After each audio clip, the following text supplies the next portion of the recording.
Para mí ha sido muy agradable y quiero agradecer ante todo al Laboratorio Clínico Hematológico la invitación de una institución de la cual creo que todos guardamos muy lindos recuerdos siempre, porque ha sido destacado por la educación, tratar de llevarnos a todos la importancia de instruirnos en el arte de la medicina. Ese sí soy yo. De tal manera que muchas gracias también por la compañía que ustedes están brindándonos, y esperamos que ojalá pueda llevarles una inquietud de lo que es la parte quirúrgica del cáncer de tiroides. Desde el año 2898 a.C. ya se hablaba del bocio. Este fue el segundo emperador chino conocido, Cheng Nung, conocido como el emperador granjero, porque él utilizaba mucho las hierbas en los tratamientos y ayudaba a cultivar muchas hierbas que él consideraba medicinales. Habló del bocio, decía que el bocio era producido por las aguas y las trataba con algas. Sabemos que el alga tiene alto contenido de yodo y en ese tiempo él comenzó a manejarlo. Posteriormente fue en la India y en Italia, Vitruvio, también concluían la misma situación. En el arte vemos que hay muchísimas representaciones acerca del bocio, desde esculturas helénicas, tanto como pinturas. Miren aquí este bocio de la persona que le dio la esponja con vinagre a Jesucristo en la cruz. Aquí en la flagelación de Jesucristo también está un ángel con bocio. Esta representación de Caravaggio, donde Judith hace la decapitación de Holofernes. La Bionda del Balcone fue pintada por su propio esposo, Dante Rossetti, que la dibujaba y tenía bocio. Entonces era muy común el bocio, y esto fue precisamente posteriormente canalizado por Abul Qasis, que se muestra que fue el primero en realizar un Bakaf en el año 1019 y utilizar el catgut para suturar las heridas. Posteriormente Da Vinci hace los primeros dibujos de la localización anatómica del tiroides, y Johann Edenus, primera descripción de la tiroidectomía. Él era un alemán, pero era de la escuela de Salerno. Dijo que había operado muy bien a 6 bocios, pero se le murieron de sepsis y de sangrado. En Colombia el primer registro que existe está en 1625 por un franciscano, Fray Pedro Simón, que dice, fíjense: críanse sanos los niños, aunque de ordinario hasta ser grandes son muy abobados. Creo que eso no es ahora, me imagino. Crían todas las mujeres y aún algunos hombres paperas en la garganta, y dicen que son por las aguas, porque estas son delgadas y tienen esa cualidad. Entonces fíjense que tantos años después también se llegó a la misma conclusión. El bocio era muy común y probablemente producido por las aguas que se consumían en esos momentos, en esos tiempos. El sangrado ha sido siempre y es todavía nuestro primer enemigo en la cirugía. Entonces, como en esa época pues no existían tantas tecnologías, desarrollaron muchos elementos en los cuales se utilizaban hierros de cobre o de hierro candentes para poder hacer la hemostasia, pero estos pacientes también podían fallecer no solamente del sangrado, sino de la infección. Entonces esto que llevó a que hubiera una muy mala reputación de las tiroidectomías, porque fíjense que hasta un 41% de los pacientes morían en el acto quirúrgico, tanto como que esto llevó a decir que esto era una carnicería horrible que debería ser reprochada y condenada, en el cual ningún cirujano honesto y sensible debería estar involucrado. Entonces, posteriormente, en 1718, este alemán, Lorenz Heister, publica un libro de la cirugía, donde describe el manejo quirúrgico y no quirúrgico del tiroides, y comienzan a mostrarse ya no solamente los elementos cauterizantes de la época, sino la utilización ya de algunas pinzas que podían hacer la hemostasia para controlar el sangrado.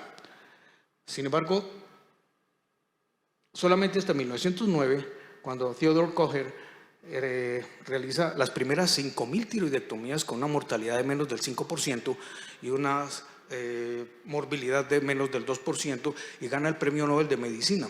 Pero no lo ganó por las tiroidectomías, sino por el estudio de la fisiología del tiroides. Entonces, esto ya comenzó a disminuir la mala reputación y posteriormente con los adelantos de Morton, que empleaba el cloroformo y el éter para la anestesia, y de Lister, con su asepsia y antisepsia, pudo comenzar, además del uso de las pinzas, que se desarrollaron las pinzas de Kocher y las de Cushing, comenzaron a controlar todo este tipo de problemas y comienza de ahí en adelante la posibilidad de hacer el tratamiento más evolucionado de la tiroidectomía. En esta década, la primera parte que vamos a hablar es esta década del año 20 hasta el 50, se veía que no había yodo en la ingesta, que la radioterapia que se utilizaba en enfermedades benignas y también del cáncer, pero que también ocurre la bomba atómica. Toda esta radiación, todo este tipo de etiologías desarrolló, no solamente en el Japón, sino a nivel del mundo entero, la mayor posibilidad de desarrollar nódulos de tiroideos, bóceos y cáncer. En este estudio, disculpe, estas diapositivas muchas de ellas se van a ver borrosas debido a que el material de donde lo extraje no daba para más, son materiales ya un poco viejos y me ha sido muy difícil poder mejorarlos, pero les puedo decir de que en Estados Unidos se comenzaron a hacer las autopsias, que fue uno de los grandes adelantos de la medicina, y en 3 hospitales de Estados Unidos se mostró que en las autopsias que hacían estudios tiroideos, en 2.185 autopsias se encontraron en el 8.2% nódulos tiroideos, y estos eran la mayoría en mujeres de más de 50 años. De tal manera que encontraron que los que ahora ya no se llaman, pero los micropapilares eran hasta un 25% de los casos, lo cual nos podía hacer pensar desde el principio que ya habría una posibilidad de la observación de los carcinomas pequeños. La incidencia en esa época demostró que, vamos a ver, no sé qué era aquí. La incidencia mostró que en 2 años, se volvió a pasar, en 2 años se multiplicó esta incidencia de cáncer de tiroides, y dijeron que no era por la posibilidad de una mayor frecuencia del cáncer de tiroides, sino que había más estadificación de la misma, se registraban más casos, y comenzaron a mostrar que el carcinoma papilar era el que comenzaba a predominar y no el carcinoma folicular, como en una época se dijo, pero que realmente eran carcinomas papilares, seguidos por los carcinomas indiferenciados, que podían ser lo que llamamos ahorita carcinomas anaplásicos, debido a la persistencia de los bóceos, al no tratamiento de los mismos y de muchos cánceres papilares de tiroides, muy probablemente que llegaban a hacer eso. Entonces, la pregunta era, ¿el paciente tiene bóceo o tiene cáncer? El diagnóstico se hacía de forma clínica. Las adenopatías las consideran que eran tejido tiroideo aberrante, no metástasis. Se utilizaba mucho la biopsia por congelación y el tratamiento era tratar de remover todo el tumor posible y radioterapia. En los que no se podía hacer esto, que eran el 15 al 20% de los casos, se utilizaba solamente la traqueostomía. Y comenzaron a mostrar desde esa época que los pacientes de bajo riesgo, la curación era de un alto porcentaje, como todavía lo persiste en el día de hoy. Hayes Martin, en 1926, utilizó nuevamente lo que Abulcasis había hecho hace muchos años, la biopsia por aspiración con aguja fina, con un 60-80% de efectividad diagnóstica. Sin embargo, eso fue criticado y abandonado por los colegas debido a que decían que el trayecto de la aguja implantaba el tumor en ese mismo trayecto y podía desarrollar cáncer en los alrededores donde pasaba esta aguja. Entonces fue abandonado por eso esa práctica.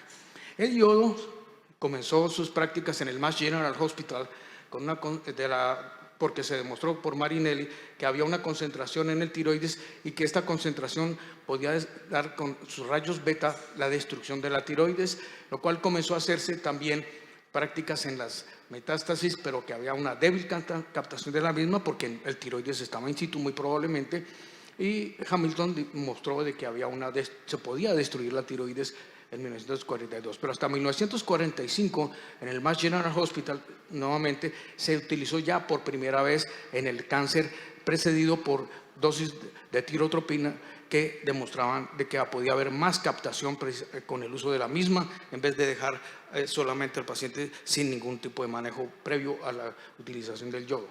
Entonces allí comienza lo que es las gammagrafías, pero mostraban también simultáneamente que la captación que se hacían de los malignos, que los llevaban a denominar como nódulos fríos porque no había captación, la incidencia de nódulos hipofuncionantes la gran mayoría eran malignos y que probablemente la captación del yodo no era la mejor para el tratamiento de estos nódulos.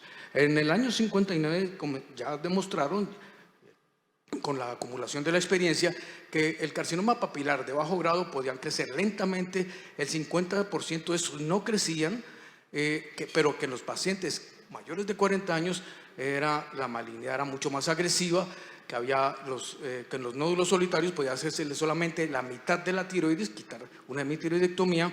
Si había dudas de que fuera un bocio o no, se podían hacer las biopsias por congelación, y el tratamiento de todas maneras era tratar de hacer una resección completa del tumor y de cualquier grupo de ganglios que fueran palpables. La tiroidectomía y la zona central de metástasis era el manejo que se recomendaba. Fíjense que esto todavía se hace.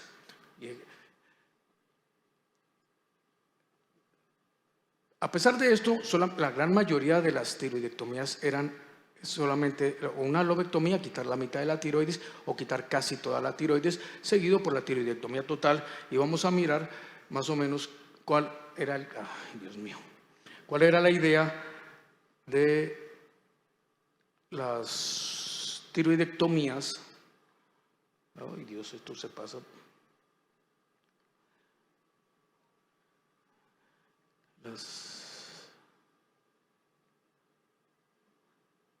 Entonces, ahí se brinca. Entonces, bueno, la idea era que dejaban la parte posterior de la tiroides para no hacer lesión del nervio laringio recurrente ni de las paratiroides. Pero en el vaciamiento radical de cuello sí quitaban el esternocleidomastoideo, el nervio espinal, la vena yugular, y muchos de ellos propugnaban porque se quitara la mitad de la tiroides, pero simultáneamente el nervio laringio recurrente.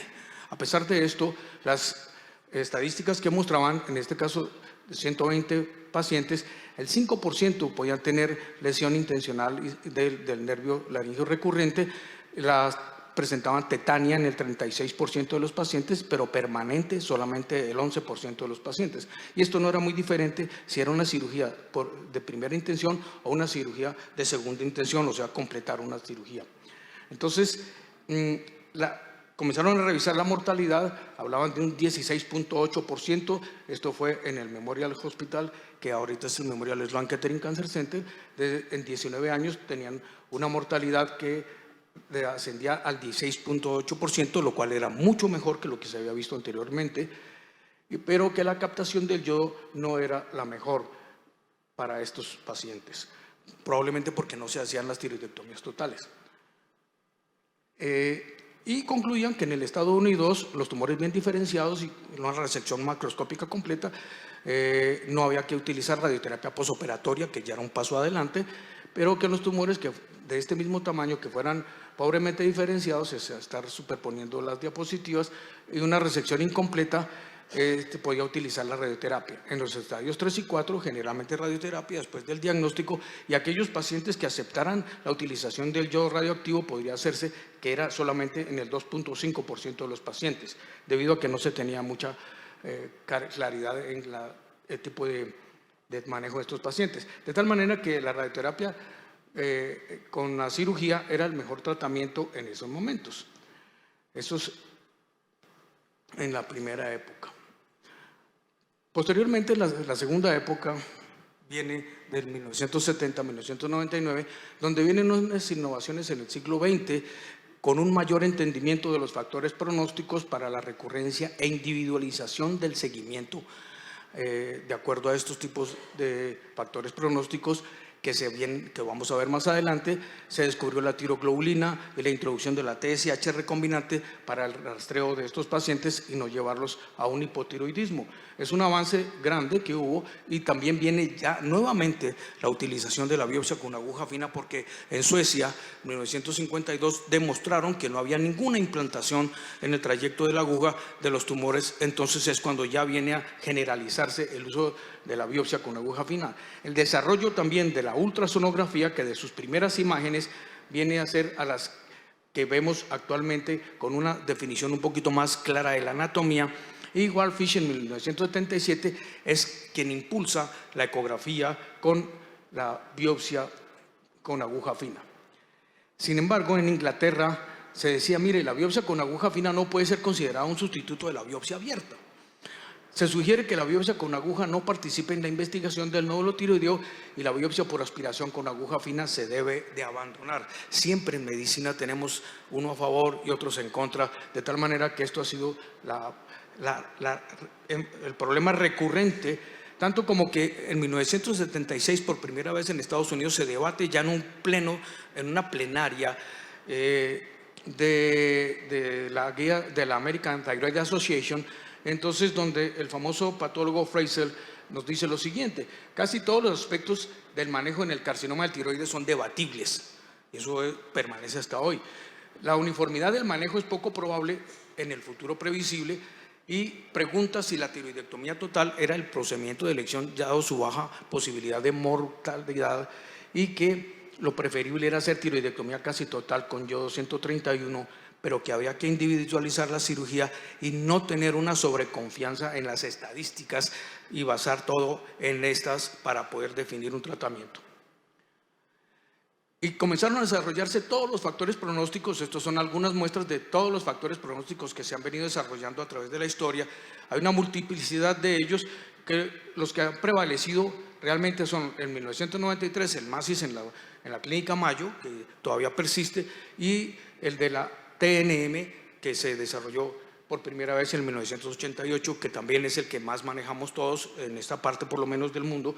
Y los otros pues no han tenido la amplia difusión que han tenido estos dos, con sus favorecedores y con sus defectos. Entonces, ¿qué se vio? De que la edad era el factor de riesgo independiente, que se comenzaron a encontrar gracias a la ecografía y la biopsia, tumores más pequeños que los que se veían antes. Se comenzaron a clasificar los pacientes en bajo y alto riesgo, y que en los de bajo riesgo no había necesidad de hacerles una tiroidectomía total, pero en los de alto riesgo sí había que hacerles y utilizar el yodo 131 como adyuvante o complementario a la cirugía, debido a las posibilidades de enfermedad microscópica que podía quedar en el lecho tiroideo.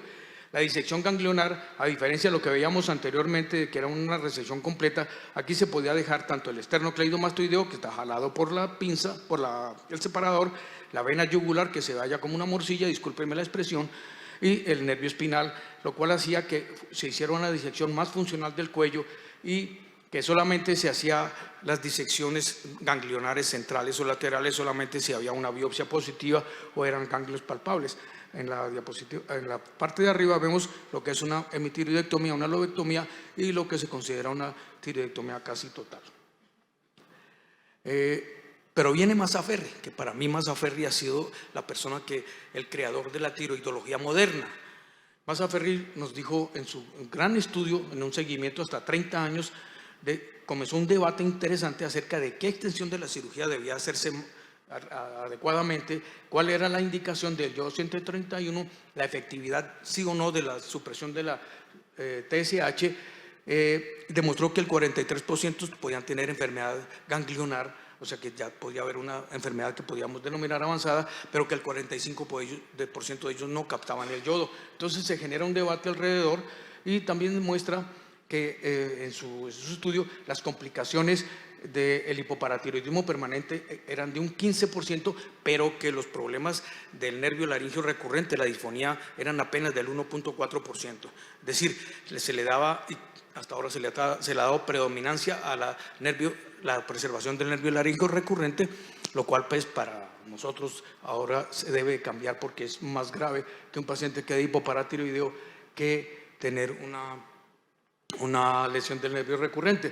En esta diapositiva habla de que la sobrevida, no sé por qué están saliendo montadas, pues, que hacer una tiroidectomía total versus una tiroidectomía subtotal en bajo riesgo no tiene ningún significado de sobrevida en el bajo riesgo, pero que es importante, decía Mazzaferri, que hacer una tiroidectomía en bajo riesgo, hemitiroidectomía o subtotal, era mejor, porque la tiroidectomía total implicaba mayor riesgo de lesión de estos órganos, y la mortalidad probablemente no se incrementaba a pesar de que hubiera una recurrencia, y que los la enfermedad multifocal no afectaba la sobrevida de los pacientes.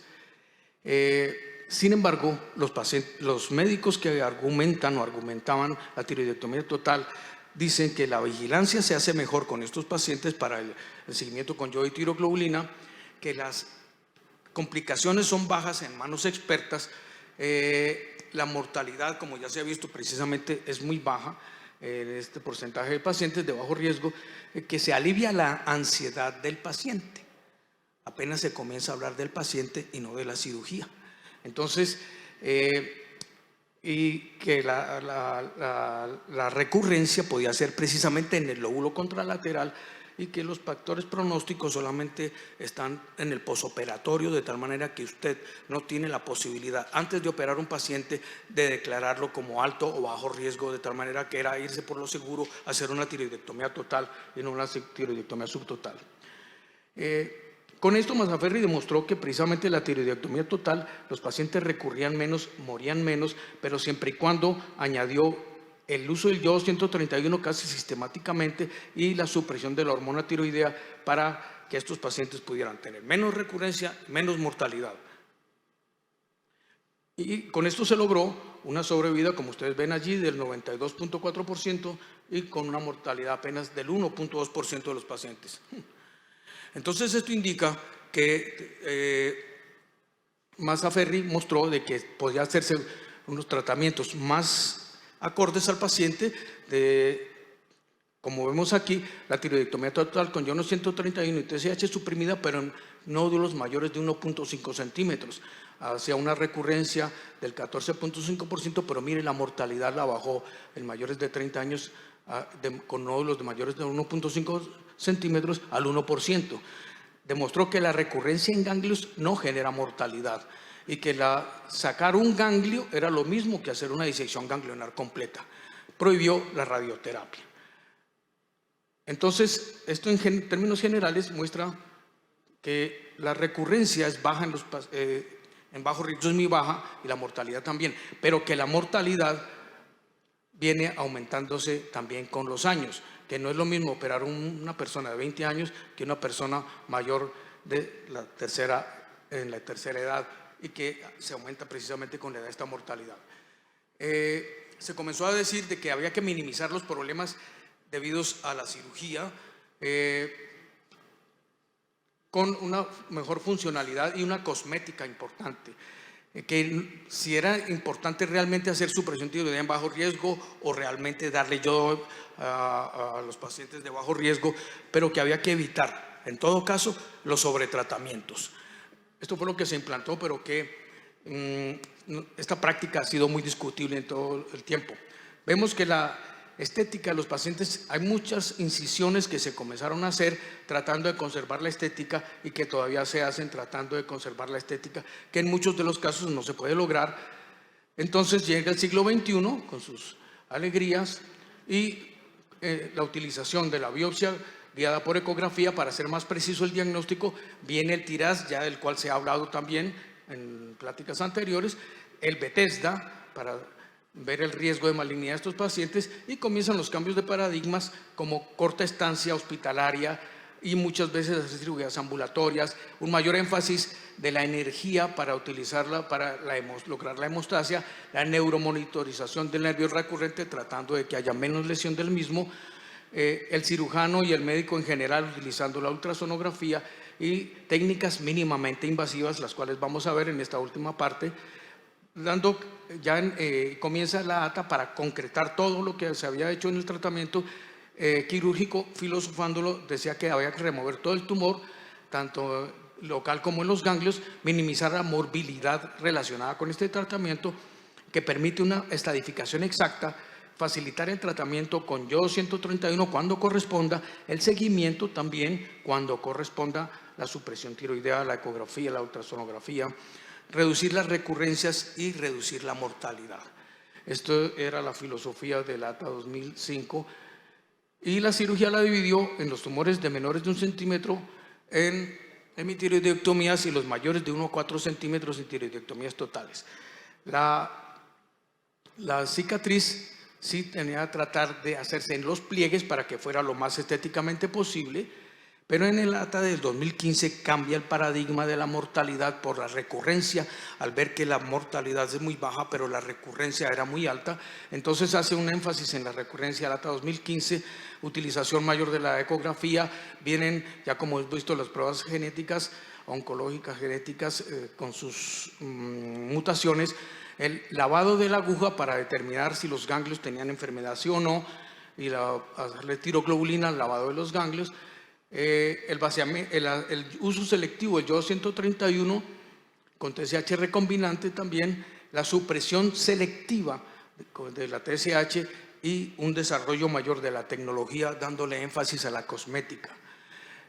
La controversia que se ha generado es en aquellos Bethesdas 3 y 4, en donde la ATA 2015 trata de reducirlo a que se puede hacer lobectomía o quitar la mitad de la tiroides a aquellos que son nódulos únicos, pacientes con comorbilidades importantes, pero que tengan una mutación genética negativa, que no sea un tumor agresivo. Y tiroidectomía total en el resto de pacientes, donde había más de 4 centímetros, donde haya una invasión, perdónenme que estoy pasando muy rápido, pero esto ya lo hemos visto en las anteriores expositores, pero aquí sí quiero hacer un énfasis en que en el TNM, que utilizamos tanto, en la edición séptima y en la edición octava cambia, recargando la edición octava muy hacia el estadio 1 de los pacientes y el estadio 2 disminuyendo en el estadio 3 y en el estadio 4. Pero descuida un poco al hacer los estudios estadísticos la mortalidad, y es cuando revive el MASIS, que es de la Clínica Mayo, donde tiene una mayor precisión acerca del pronóstico de mortalidad de los pacientes, al contrario de lo que está pasando con el TNM actualmente. Entonces esto hace que sea un poco menos seguro utilizarlo el TNM para predicción de mortalidad. ¿Y cuál ha sido la tecnología? La tecnología, pasamos de este instrumental tradicional muy sencillo a este otro instrumental donde vemos técnicas de energía ultrasónica, bipolar, catéteres, espaciadores, muchas pinzas de energía de larga vástago, también catéteres implantables en la tráquea para determinar la neuromonitorización de los pacientes, las endoscopias y la cirugía a distancia, donde el cirujano ni siquiera ve al paciente, sino que maneja un aparato. Entonces, pasa de una tiroidectomía a muchas tiroidectomías, las convencionales a las mínimamente invasivas, asistidas por video o por endoscopia y por diferentes abordajes a distancia, los cuales dicen que son mínimamente invasivas, pero son máximamente agresivas. Este es el acceso axilar, el retroauricular, el endooral, que está muy de moda, y las combinaciones de los mismos, axilar con mamaria y de la boca con pectoral anterior. Esto, como les digo, es lo que está de moda y que actualmente hacen que la reducción de la cicatriz o la no cicatriz en el cuello, especialmente en Corea o en el ASEAN, donde las mujeres son rechazadas socialmente al tener una cicatriz en el cuello. Entonces, ¿cuáles son los resultados comparativos de estos? Las epocalcemias de 0 al 6.7%, las lesiones definitivas del nervio laríngeo recurrente hasta el 3%, al 6.3%, pero el tiempo quirúrgico pasa de hora y media hasta 4 horas y media, y los costos que esto genera son altos, en los cuales muchas veces no son posibles en nuestros países que tengan esta tecnología. Pero fíjese, nosotros en las técnicas tradicionales, el hipoparatiroidismo no es que sea muy diferente a lo que son las técnicas modernas. En un estudio mexicano se trató de comparar todos los factores de riesgo con lo que se llama pacientes de muy bajo, alto riesgo, y trataron de hacer la comparación y se encontraron que había una heterogeneidad en los resultados de lo que se consideraba bajo riesgo, alto riesgo, y que no se podían comparar unos a otros. Esto hace que haya una dificultad en homogeneizar los manejos y en encontrar los resultados adecuados, porque además de todo, los factores pronósticos son múltiples, son pre-, trans y posoperatorios, que hacen que sea imposible predecir un tratamiento quirúrgico específico o cuál es el mejor tratamiento para un paciente específico. Me está acabando la pila de esto. el uso extremado de la ultrasonografía, como lo hemos visto a través de todas estas pláticas, nos indica que el carcinoma micropapilar viene en aumento, 50% a nivel mundial, 15 veces más que en 1993, con una sobrevida casi completa, sin riesgo de muerte, prácticamente lo que ha permitido la observación que la cirugía no mejora el pronóstico de estos pacientes, pero sí aumentan las complicaciones, como pasó precisamente en el Japón, donde mostraron con que los pacientes que se operaban después de la observación, había muy poca morbilidad en comparación con lo que es la cirugía inmediata y que no hubo ninguna mortalidad. Ya estamos acabando, pero es que esto es como que le está acabando la pila también. Pero esto plantea un dilema: si al paciente, de acuerdo a los rasgos ecográficos, hay que hacerle biopsia o no. Si hay que hacerle biopsia o no, usted le hace vigilancia activa o no. Y si le hace cirugía, si le hace lobectomía o tiroidectomía total. Está planteando nuevamente los mismos paradigmas que se planteaban desde 1970, que hemos visto y que todavía no los hemos podido resolver. Además, cada vez se utiliza, viene la introducción de la radiofrecuencia, que es un tratamiento relativamente quirúrgico, mínimamente invasivo, que ha logrado y está abriéndose paso cada vez más a nivel mundial. ¿Así? ¿Todavía? Excelente, porque ya estoy acabando. Entonces, esto ha permitido de que haya una mejor detección de los pacientes, un tratamiento que ya no es quirúrgico, hasta incluso no operarlos. Pero fíjese lo que me encontré. Aquí está la referencia. La tendencia en las ratas de mortalidad anuales en Estados Unidos vienen mostrando lo siguiente: que hay un incremento del carcinoma papilar, que hay un incremento en la enfermedad locorregional, pintada en estos cuadritos azules, denominada enfermedad locorregional como el tiroides con sus ganglios, y que la mortalidad sí puede aumentar, viene aumentando un poco más que las otras patologías.